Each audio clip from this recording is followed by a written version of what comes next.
কতবার করে গলাম জালকান ঠিক কর, মাসা থাকতেছে না জালে। দেখো তিনি কি অবস্থা করেছে জালকান ছিঁড়ে। জাল সই করার মুরত নেই, আইসে কমে না আব্বা আমার বিয়ে দাও বিয়ে দাও, বিয়ে ওর করাবো আমি। चल हट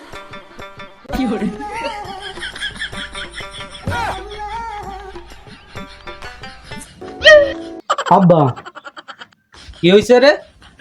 আর তুই সারা সকাল ধরে কইছিলিস, আর তোর সাথেও মাই লক্ষ্মীটা। আব্বা ওর নাম টুম্পা, ওরা আমি বিয়ে দিয়েছি।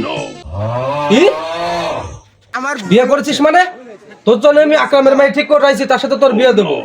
তুই আমার না জানা বিয়ে করে নিয়েছিস, ওই মেয়ে তো আমার ঘরে জায়গা দেবো না। তাহলে আব্বা তুমিও শুনে রাখো, যে ঘরে আমার টুম্পার জায়গা হবে না সেই ঘরে আমিও থাকবো না। হলো তুই যা বাড়া, তোর মতো ছল একটা গেলে আমি 10টা ফয়দা করতে পারবো। বুড়ো হয়ে গেছি, অতটা বুড়ো হয়নি যে ছল জন্ম দিতে পারবো না। আরে যাচ্ছি বাড়া, তোমার বাড়ি না থাকলে কি হবে না বাড়া? তোমার বাড়িতে এমনিও আমার জায়গা ছিল না বাড়া। তুই যা বাড়া, চলে যাচ্ছি বাড়া, চল টুম্পা। ओरे मन